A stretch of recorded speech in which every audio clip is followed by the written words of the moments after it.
is going on, guys? Welcome back to the Red Pandacast EP.16. So we tried to do this the other day and it didn't quite go so well because I was having problems with my connection that made it all laggy and awful and all over the place, which was quite frankly infuriating to deal with.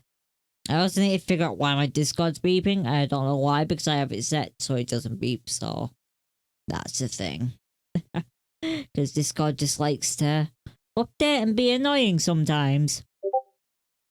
But anyways, let's get into the first story and sort of deal with that. And yeah. So we're starting off with a really touchy topic. So if you're sensitive to this or if you know anyone related to this story, I do apologize in advance and maybe don't watch the first 50 minutes of this video because it's going to be kind of touching on a lot of this.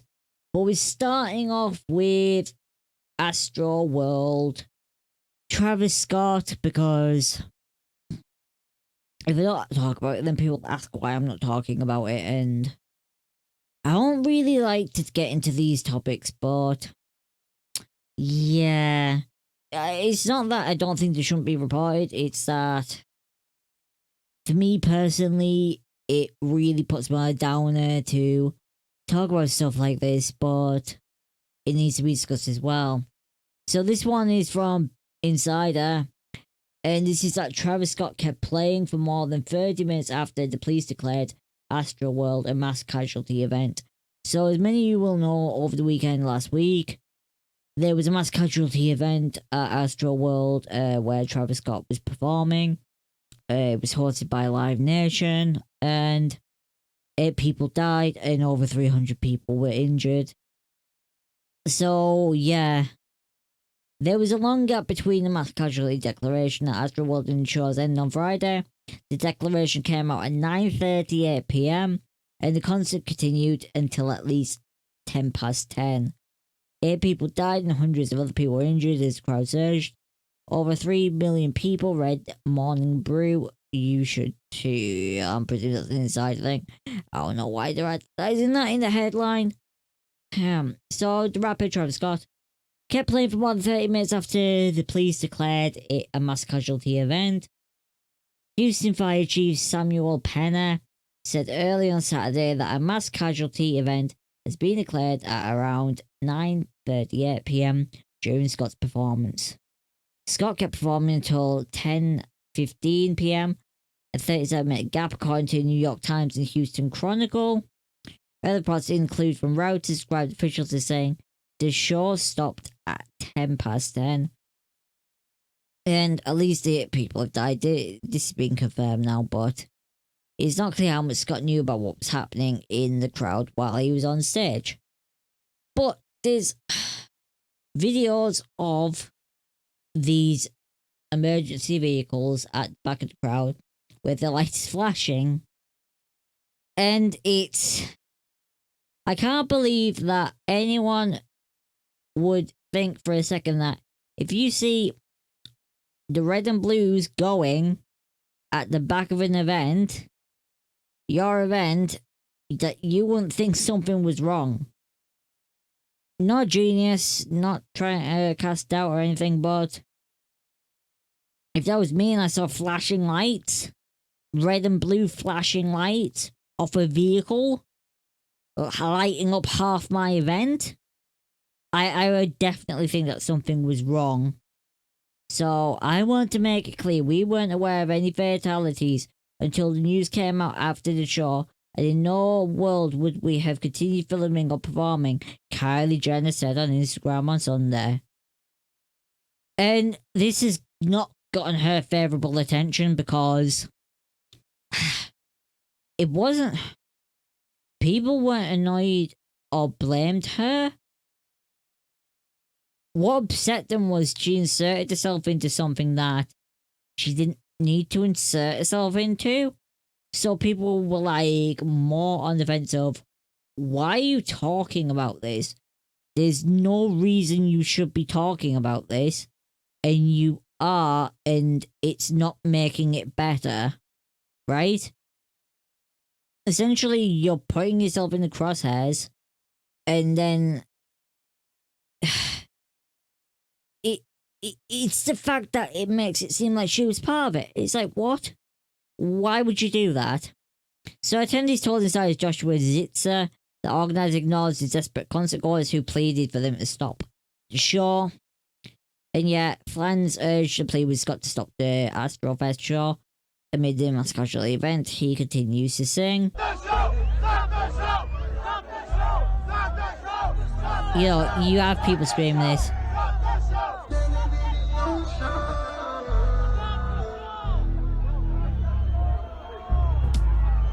It's people begging. It's irrefutable that people were no host alert. Oh god, have you hosted me, Timer? Thank you. No. I'm not sure why that isn't working. That actually should work.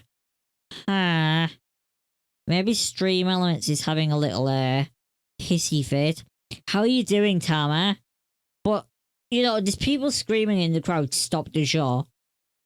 And it continues. But it wasn't just this, there was more. Look, there's a camera person here. Let's do it.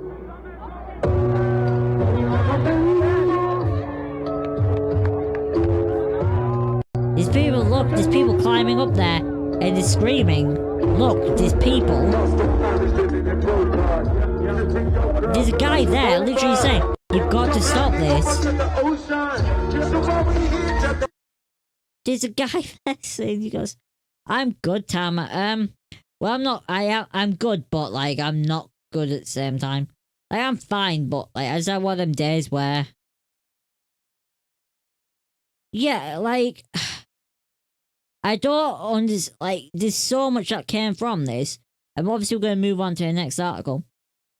And there's the fire chief, saying Travis Scott absolutely should have ended the show. That it should have been ended. Houston's fire chief insisted Tuesday that Travis Scott absolutely should have stopped his deadly Astroworld show, suggesting there was clear warnings that it turned tragic because there was cameras in the crowd. And there was people screaming, stop the show. There was people screaming for medics.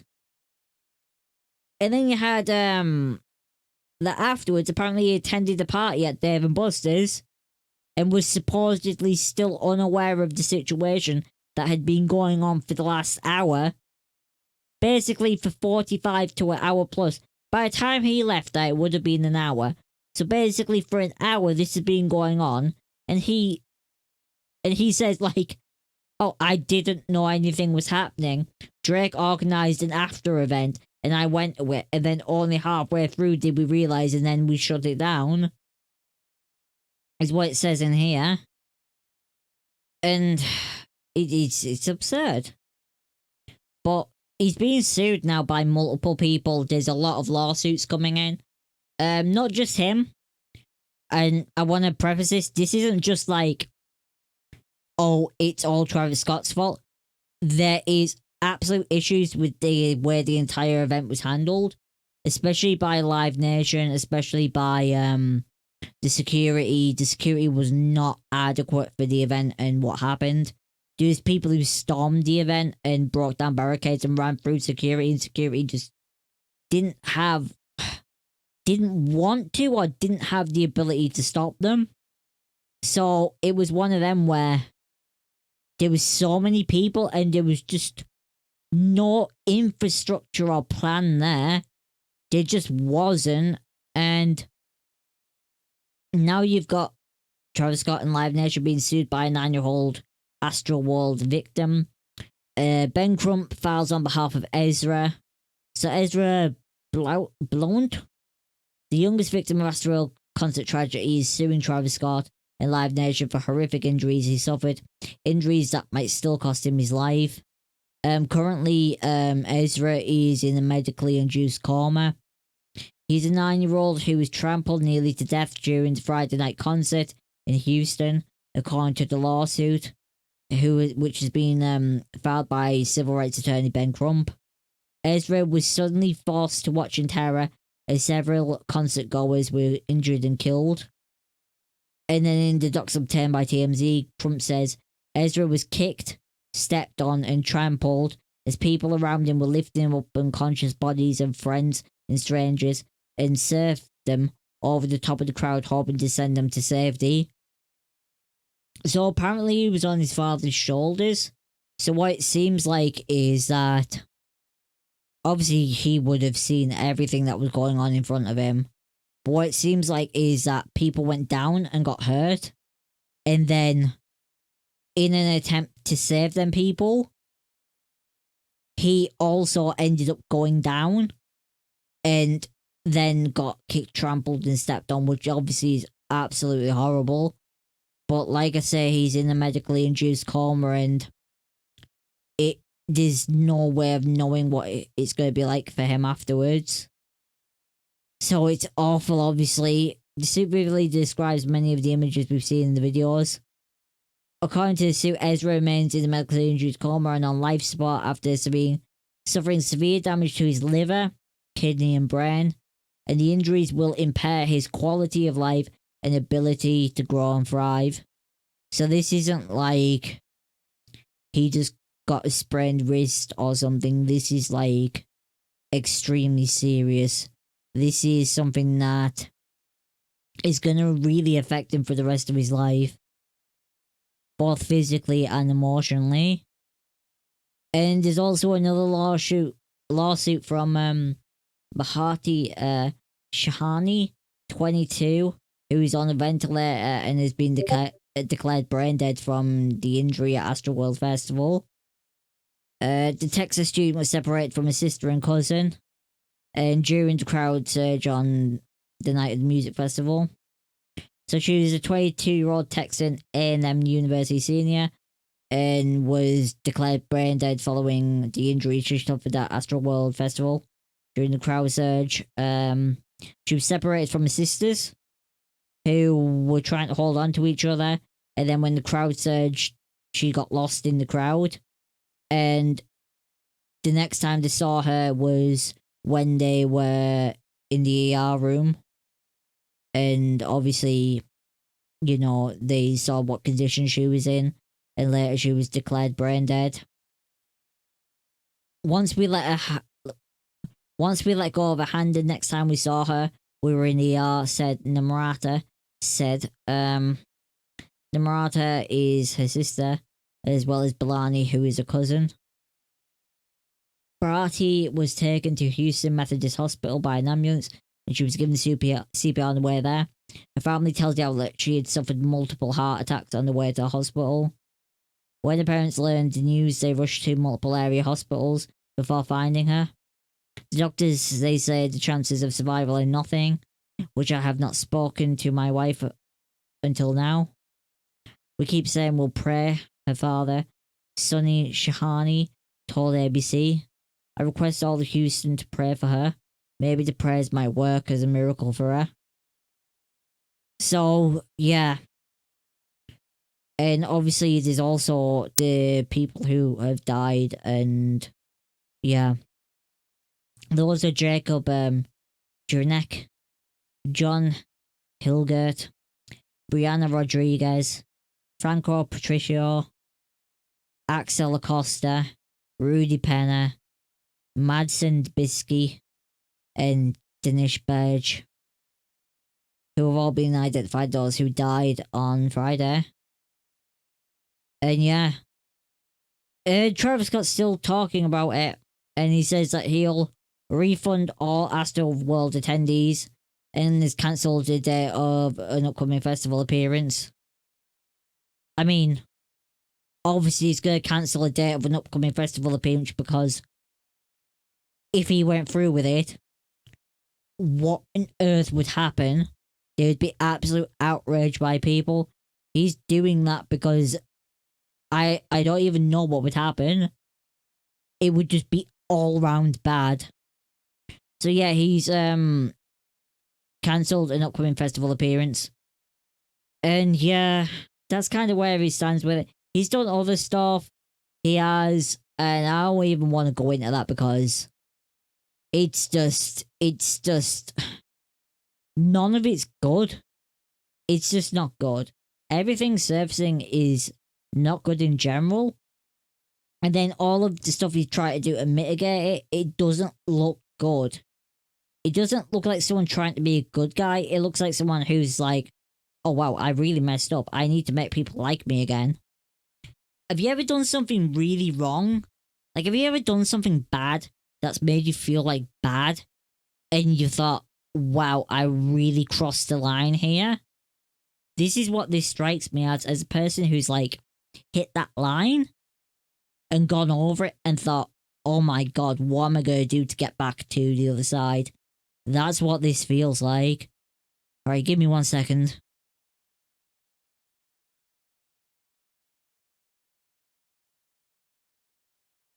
Okay, started. Right. So the final thing on this topic before we move on to Happy Pastures is that Fortnite has pulled a Travis Scott emote after Astroworld Concert Tragedy, which is obviously makes sense. So Fortnite's pulled that emote because obviously they don't want to be associated with this in any way. So let's move on to the fun stuff, shall we? Let's move on to the fun stuff. Let me scroll down here so this video stops playing. Paul Rudd, and this is according to people.com.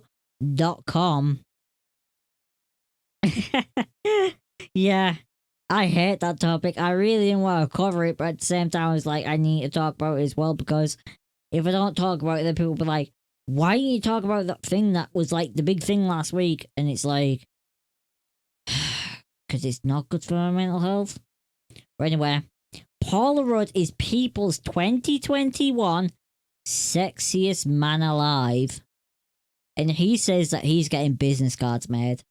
I love Paul Rudd. I don't think I've ever had him in the film and thought, I really wish he wasn't in it. I loved him as Ant-Man. I think he just made a little hilarious Ant-Man. But yeah, Paul Rudd is having a hard time accepting his new title of People's 2021 sexiest man alive. The actor who is 52. He's 52 and has won this award. He's beat Ryan Reynolds for this, like, so this guy's got some credit on this one. Because Ryan Reynolds was the most notable one the last time, so yeah. The actor has heard it all. Kind, self-deprecating, affable, hard-working, all labels he's embraced to some degree. But sexy, that's a little outside of his wheelhouse. I do have an awareness enough to know that when people hear that I'd be picked for this, they would say what? The actor tells people in this week's cover story, this is not false humility. There are so many people that should get this before me. And I like the understatedness of it because I kind of feel that's the way Paul Rudd's career has been. He's never kind of bragged about what he's done. He's kind of always taken it with a grain of salt and tried to find the humor in the situations. Like, he's always tried to find the humor in the situations and never ever just like be I'm the person, right?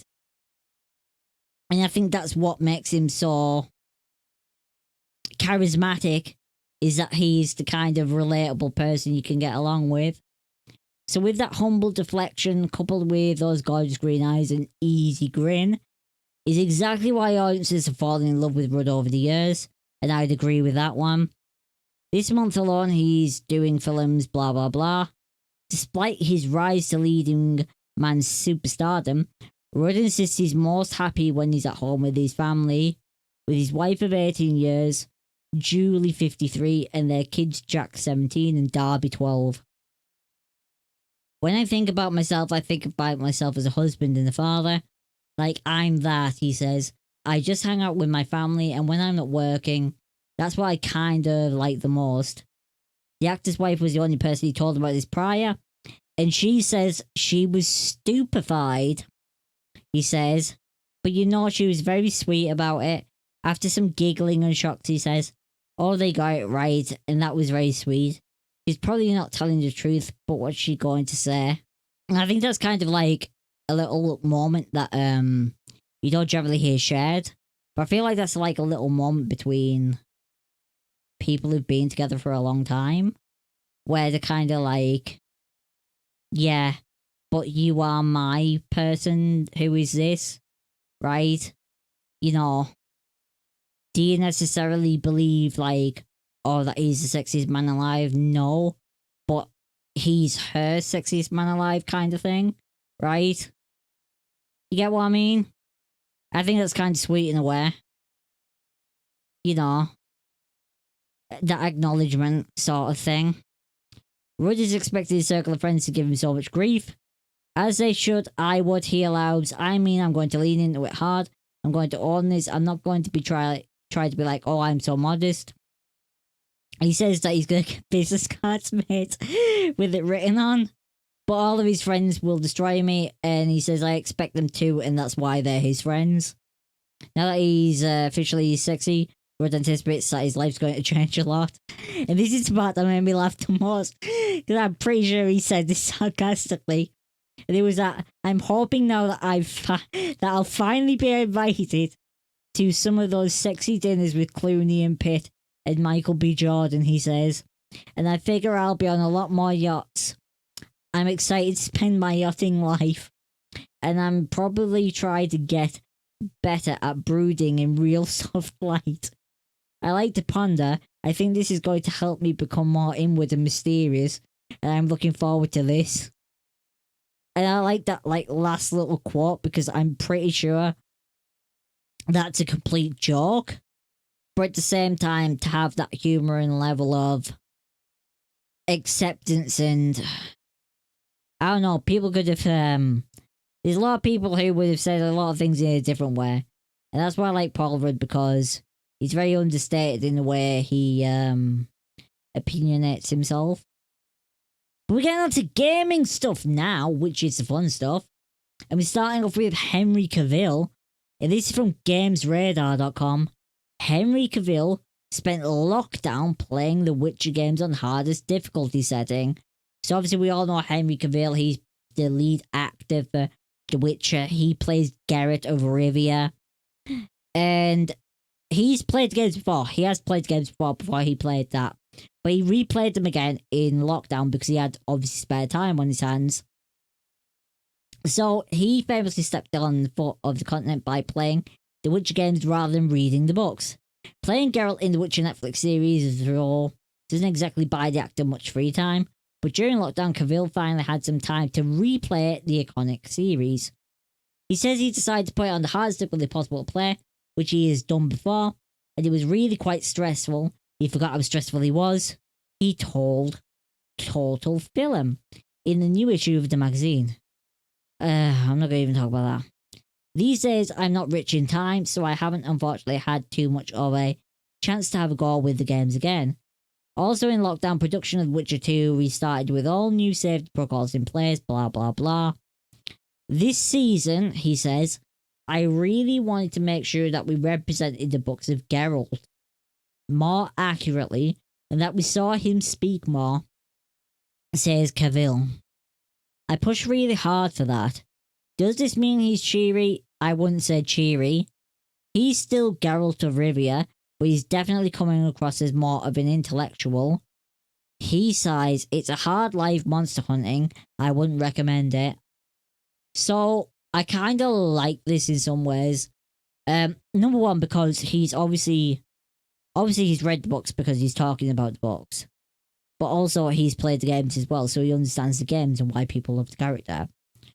And I think this idea of taking season 2 a little bit differently and trying to not make Geralt different, but at least make Geralt say the things he would say.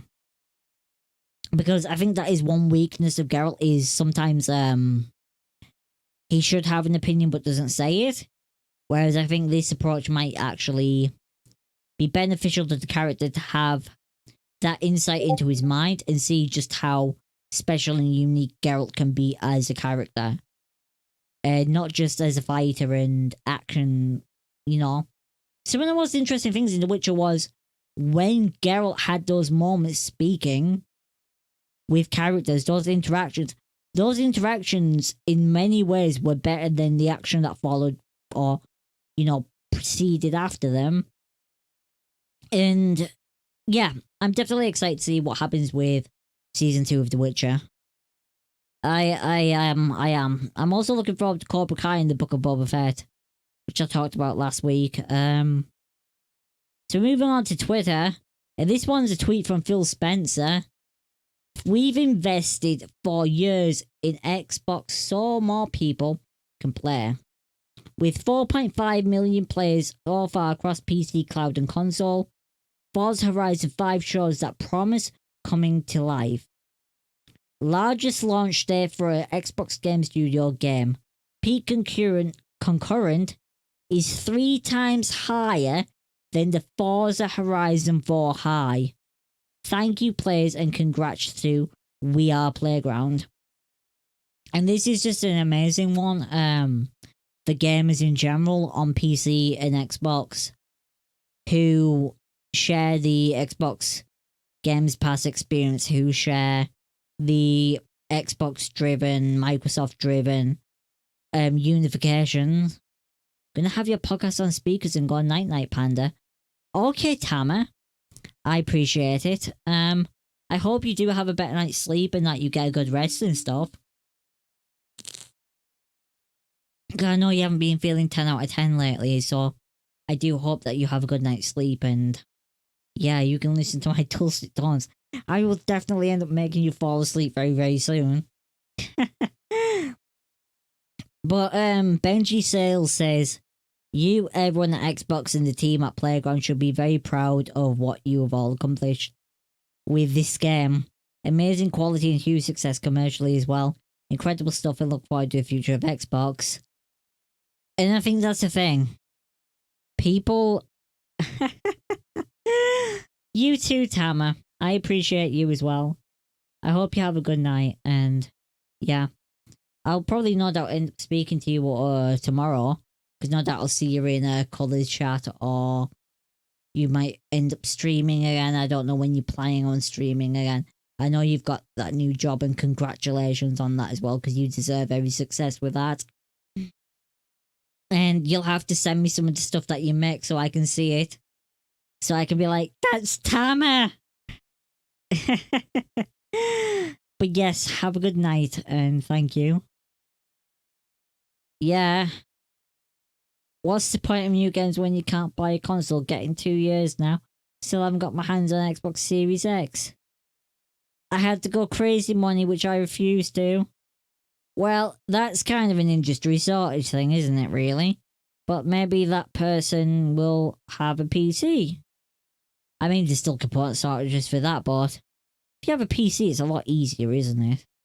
I'm not saying that as, like, to be a snobby person or something. I just mean that PCs are a more unified platform in the sense that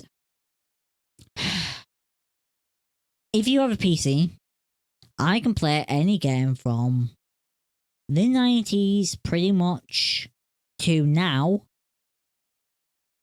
If I have a console, I can only play the games in that console's lifespan. Yes, there is PlayStation Plus, PlayStation Now, sorry. And yes, there is the Games Pass. But I don't think the Games Pass includes previous games. I think it only includes games that are supported on that generation.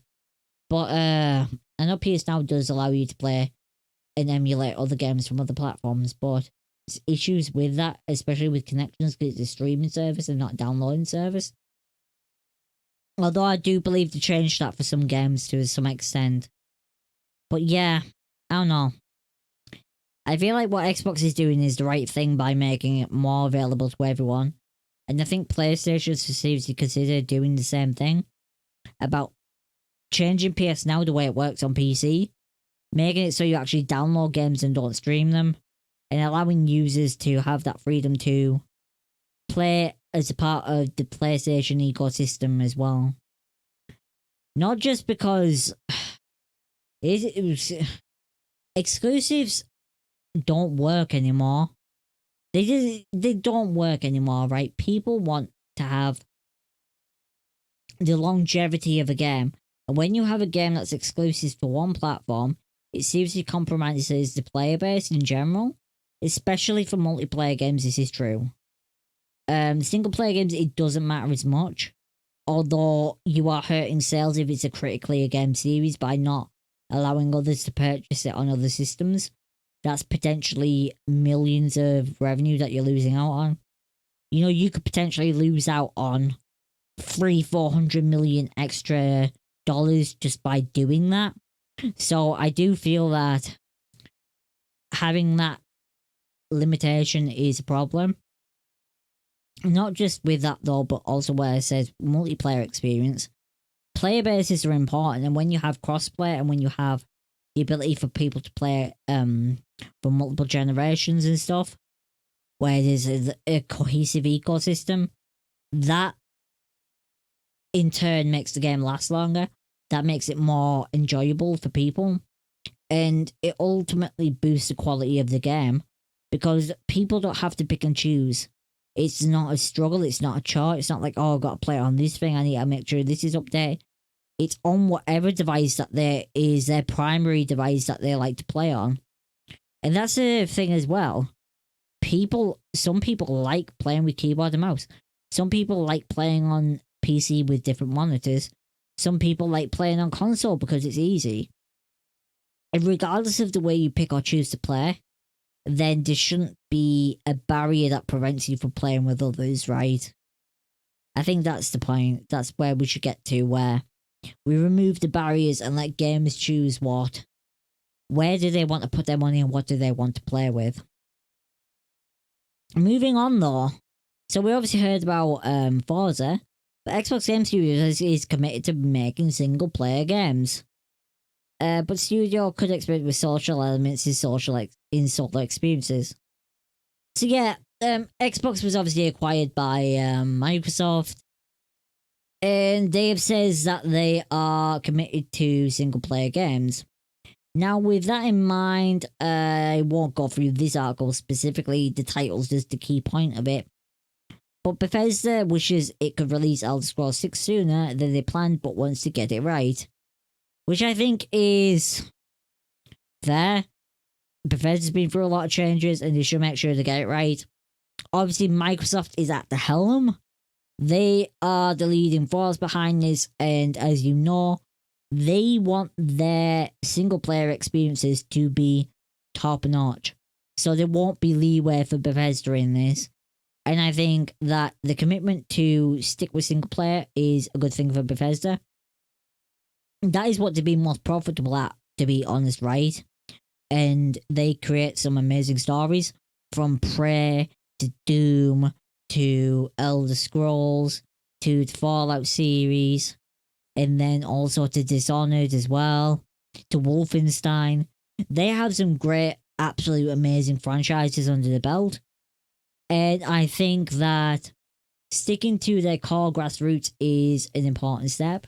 Not to say that they can't do multiplayer, because obviously there is Elder Scrolls Online. But, however, Elder Scrolls Online is primarily developed by ZeniMax. I believe that's the correct name for the studio or production crew that is working behind it. And they've done a fantastic job on it. But it does really try to keep to those traditional story elements of an Elder Scrolls game. There is a lot of story in Elder Scrolls Online. There's a lot of questing to do. Even small stories, large stories, the arc and everything, there is story there. And that ties into Bethesda's core demographic, which is single player story driven games. Even if you make a multiplayer, it should still have a good story. But moving on to the next one, Bethesda has an idea for Fallout 5, but don't expect it for many years. So yeah, Fallout 5 is apparently coming, but it's not going to be for a very long time. And I am not upset about that. I think after Fallout 76 and that to take the time and really focus on the next Fallout game and make sure, obviously it's going to come after Elder Scrolls 6, right? So really focusing on it and making sure that their most prominent franchises of right now do well is super duper important, and it'll ultimately be better for us as players to have two games that are well thought out and well put together and give us that joy of the kind of games that we used to enjoy, right? Bethesda's always had problems with issues, but we always managed to look past those issues because there was more to the Bethesda game than the actual, issues. There was so much depth and value in playing them, and so much replayability and time and customization. And there was just every facet and level there of having unique and different experiences, especially through the way mods were supported, and that allowed you as a player to really create a role-playing experience within the world you were playing in.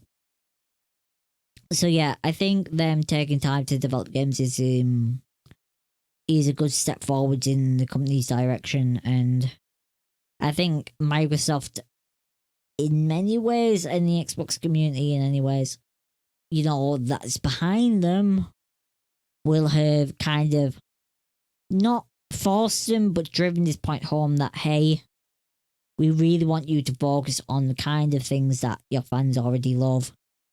And we really want to make amazing single-player games that are going to bring people to our platform. So yeah, Helix 2 is coming March 1st, 2022 to PC, PlayStation 5, PlayStation 4, Xbox Series SX, and the Xbox One. So Skyans are prepared to launch their attack on Megalon. Get ready to defend our world with the Helix 2 Collector's Edition. Pre-order now. Blah, blah, blah. Let's watch the trailer, shall we?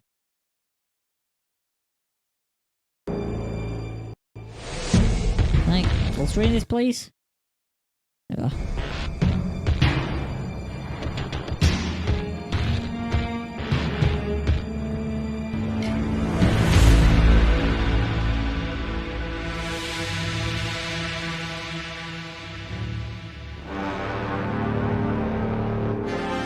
Oh, there's an art book.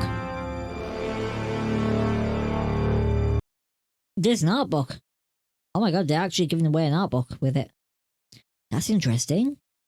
I didn't expect them to give away an art book. I'm also going to reduce the volume on that by 2.5 decibels. There's going to be an art book for Helix. That's interesting. That's quite cool for collectors. I like stuff like that. It might not be the most important thing, but I think it is definitely a worthwhile thing that if you're buying something like collector's edition, that you get something like an art book.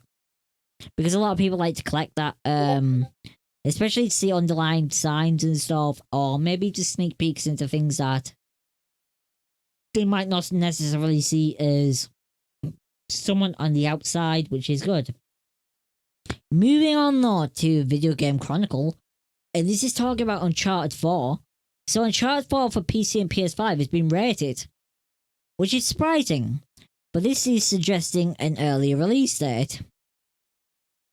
The PC and PS5 collection, which will contain Uncharted 4 and expansion, The Lost Legacy, was announced in September and carries an official release window of early 2022, with PC version arriving shortly after PS5, according to Sony. However, an analysis of previous Australian game ratings suggests that the collection could arrive as soon as early as February 2022. Previously, Microsoft's Forza 5 was given Australian classification on August 3rd and released today, November 9th. So apparently they're taking those dates and trying to correlate. Halo Infinite was also rated in August and has released has released a release date for December 8th. Microsoft had previously suggested Halo's date was chosen to avoid other shooters releasing in November. So basically to try to correlate it with the dates of other games coming out and suggesting that Uncharted 4 might arrive earlier, and if that's true, I'm not complaining. I'm actually excited to get Uncharted on PC. I want more PlayStation games on PC so I can enjoy them and share those experiences and all of that jazz, because I do enjoy those type of games. I have played The Last of Us on PlayStation, and I have played some Uncharted on PlayStation. Never streamed it, never recorded it, or nothing like that, but if it comes to PC, I would like to do that. I also need to play Horizon Zero Dawn and Days Gone at some point. But yeah, that's interesting news. So now we got 2 trailers for the last part of the show. So let's get into this and let's reduce the sound volume on these straight away because otherwise this will blow everyone's ears out. Let's get that to there. So we're starting off with This Is the President, an announcement trailer. There isn't really any gameplay here, but this sign looks like a presidential election simulator? I don't know. I don't know about this one. It's a little bit weird. It's a little bit funky. Let me know what you guys think. A little bit weird and funky.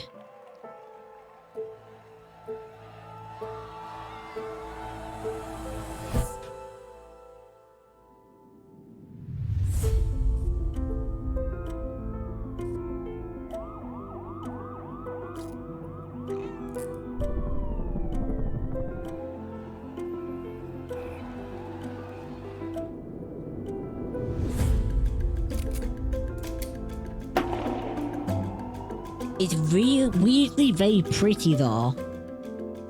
It's kind of pretty. It's an odd one. I don't know whether I like it or whether I hate it.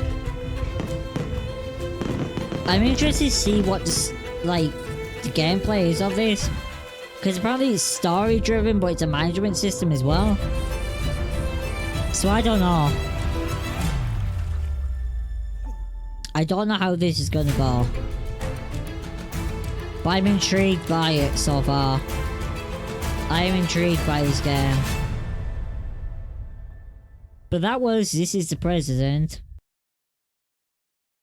Pardon me, so we'll have to see how this one goes. December 6th it's coming out apparently, so I'll have to have a look at it on December 6th and see what's the release trailer's like. If I remember, because I forget so many of these games because there's so many. We're gonna watch one more, and this is The Fate of Gundabad, and this is the launch trailer for Lord of the Rings Online.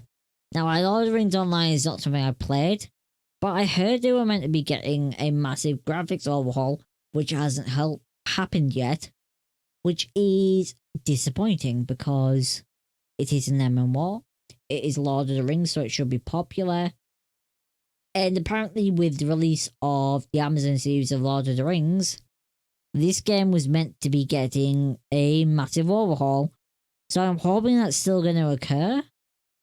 But from this, it doesn't look like it, so take that with a grain of salt. Standing Stone Games. So, like, this looks pretty and stuff, sort of. But when you get to the next part, you'll see that it's kind of dated, right?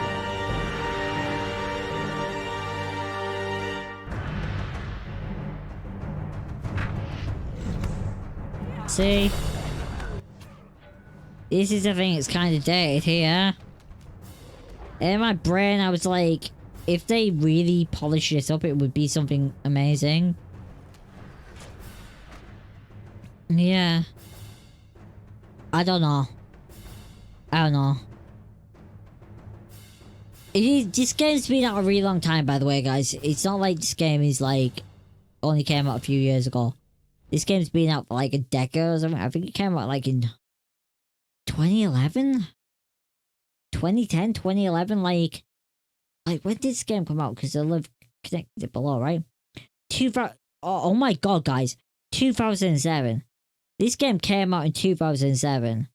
This game's done time. This game has stories, right?